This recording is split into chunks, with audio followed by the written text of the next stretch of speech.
Hey everyone, my name is Giuseppina and I'm an intuitive healer and talk about various topics have to do with our subconscious programming, healing, spiritual topics, and also my path of um, you know, learning that I'm autistic and stuff. Today I want to talk about something interesting, and it's kind of like a theory that I have, and I'm curious what your thoughts on this are. Would love for you to weigh in on this.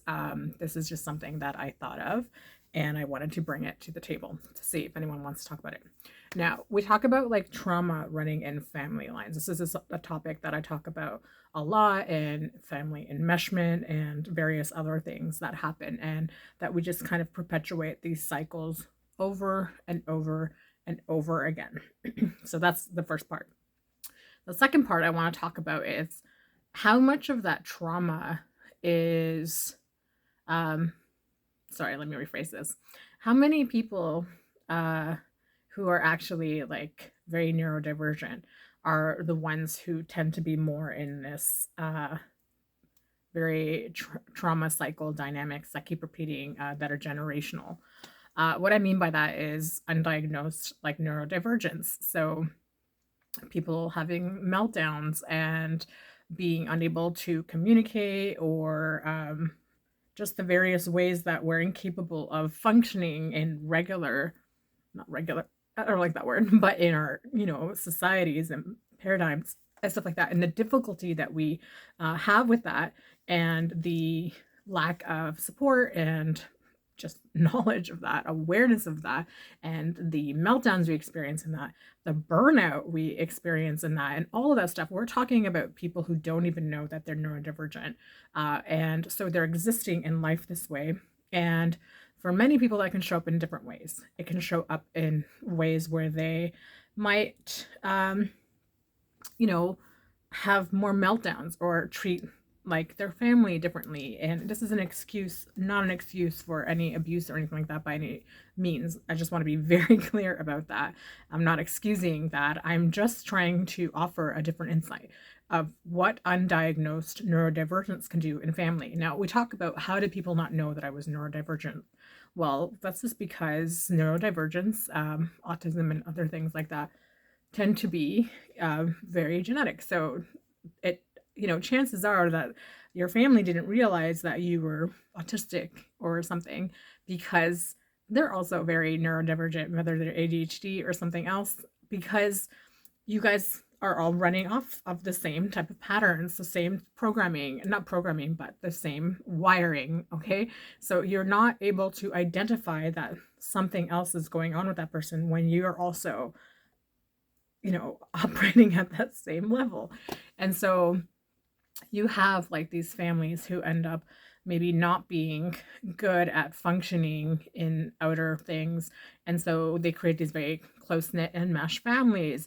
And then they just have these continuous like meltdowns because they don't know how to regulate. They have no self awareness. They have no support and knowledge of anything that's going on. And like that's frustrating for people. If you don't know what's going on and you have these meltdowns constantly because of your overwhelm or burnout or whatever, then it's just going to get worse and worse and worse. And I can tell you right now, like with my burnout, and I'm 45, like my meltdowns at this age are like really, really intense. And um, they happen so quickly like this, and I have no control over it. And it feels awful. But what if you don't know about that? Like you don't know what's going on or why they're happening and what to do to help that. So my theory is that in families that are very neurodivergent who don't know about it, what if the reason there might be more trauma or more chaos or, you know, maybe even abuse, or who knows, like I'm offering this insight or, you know, a view of something that maybe there's more of that happening, that chaotic energy of people like constantly combating each other because they have the inability to identify what's happening, to deal with it, to support, and to, have our needs met and stuff like that, to be seen, to be held, to regulate, and all those things. So maybe because you have this agitation, constant agitation, and no outlet for that, and you're usually not gonna have just one neurodivergent person in a family. It's probably going to be almost many of them or all of them. And so you have this chaos constantly. So what if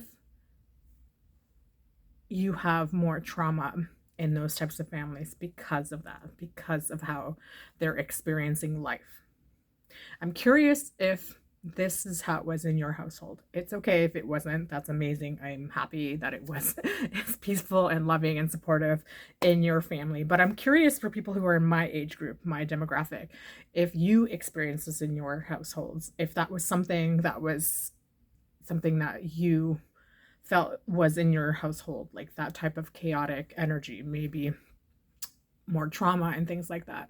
I'm really curious how that experience was for you, for people who are maybe, boomers or Gen X or even like some older millennials. Let me know in the comments if that is something that you experienced. If you're neurodivergent and you had very neurodivergent families, I really want to know what your experience was with your families, because this is something that, if we talk about cycle breakers and healing and changing things, like more people learning about their neurodivergence, if this is something that's true, if there's more trauma associated with these people who have undiagnosed or unaware neurodivergent traits and creating more chaos and agitation in families because of that, if this is something that is true, then what can happen is that with more awareness and more people knowing about these things, we can offer a chance to change those things, a chance to heal, a chance for people to regulate and have a different lifestyle. And this is a huge cycle breaker moment for